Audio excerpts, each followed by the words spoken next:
Operatsiya faqat eshitish ko'tarilish uchun emas. Nimaga? Agar parda yamalsa ham o'sha bemor kelib menga aytishi mumkin, что eshitishim ko'tarilmadi deb. Nega? Chunki nerv zo'r emas.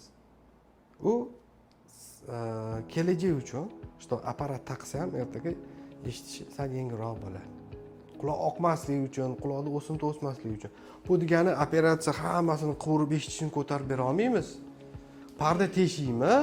Yamash kerak. U faqat eshitish ko'tarish uchun qilinmaydi operatsiya. Quloq parda teshikmi? Nerv tushib ketadimi, tushib ketmaydimi? Yamash kerak. Operatsiya quloq pardasini yamash operatsiyasi nima uchun kerak bo'ladi?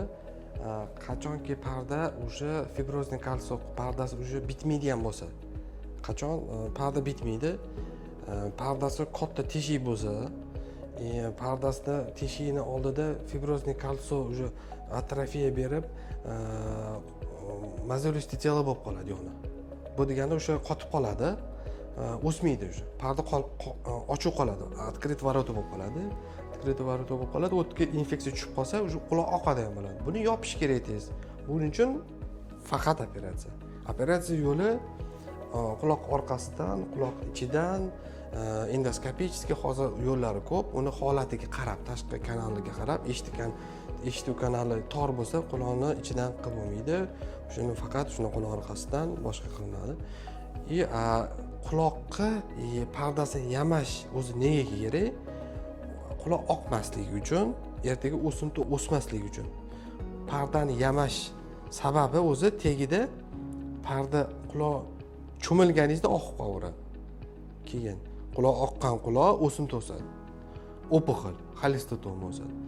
Oqqan quloq bosh aylanish boshlaydi. Oqqan quloq o'sha har xil o'sha quloqda yuz nervi borda, yuz qiyshayib qolishi mumkin. Bu yoqqa qarab qiyshayib qoladi. Shu sabablari ko'p. O'shaning uchun bunaqa holatda parda teshik yamatgan yaxshi. Operatsiya umumiy og'riqsizlantirish amaliyoti bilan qilinadi. Narkozda bo'ladi общий. Bemor hech narsa sezmaydi. Ko'zini ochsa, operatsiya davomiyligi 1,5 soat, uzoq 2 soat. Endi uni holatiga qarab. Operatsiyadan keyin agar onlayn metodda bo'ladigan bo'lsa, operatsiyadan chiqishi bilan eshitish ko'tariladi. Agar underlay metodda bo'ladigan bo'lsa, bu 1 oylardan keyin ko'tariladi, chunki ichida gubka bo'ladi parda orqasida. Shuni bilishimiz kerak-edi. Agar onlay metod bor, underlay bor. Onlay metodi bu nemetskiy usulda ishlayman, shu germanskiy, a fransuzskiy metodi underlay deydi. Bu o'sha 1 oylardan keyin eshitish ko'tariladi. Shu qachon gubka erigandan keyin. Meniki onlay metod operatsiyadan chiqishi bilan eshitish sirasi ko'tariladi.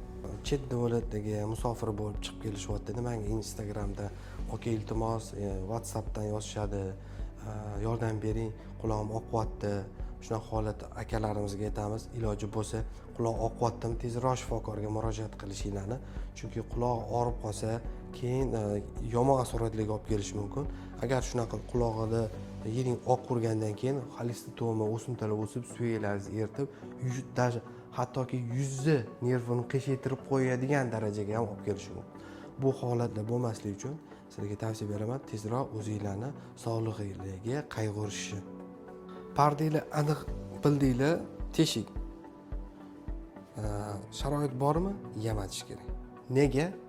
Vaqtida qancha ko'p vaqtida yamatilsa, shuncha nervingizni saqlab qolgan bo'lasiz.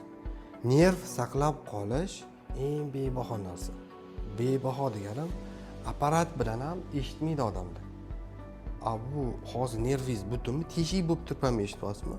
Shuni o'zingiz bilingki, что nervingiz butun. Shu holatda tezda pardani yamatib, butun qilsangiz, quloqingiz oqmasa, nervingiz ushaysiz. Nervingiz ushab qolasiz.